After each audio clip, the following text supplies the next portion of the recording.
Friends, দেখো আজকে আমাদের মেনুতে কি কি আছে আমাদের দেখিয়ে দিই। তার আগে আমি বলে দিচ্ছি, আজকে আমাদের খেয়াল থাকেনি, আজকে পূর্ণিমা বলে ভুল করে মাছ আনা হয়ে গেছে। তো আর আমরা রেখে কী করবো, সামনেই তো ধরো বাজার, প্রতিদিনের আনা হয়, প্রতিদিনের রান্না হয়, তার জন্য রাখলাম না। তো এই দেখো, এই যে হচ্ছে মাছ দিয়ে ফুলকপি দিয়ে ঝোল, মানে কারি কারির মতন।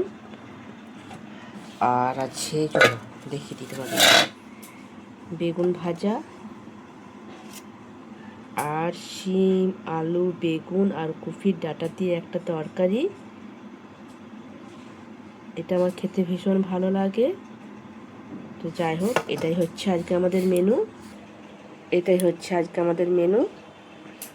তো বন্ধুরা টাটা, আমার সকাল সকাল রান্না হয়ে গেছে, কারণ আমার শরীরটা একটু খারাপের জন্য এখন সকাল সকাল করে নিচ্ছি। আর এই দেখো, এখানে হাতটা আমার পুরো ফসকা হয়ে গেছে, আর এখানেও ফসকা হবে, গরম তেলটা পুরো এখানে ছিটকে গেছে। তো যাই হোক বন্ধুরা, টাটা, পরে তোমাদের সাথে কথা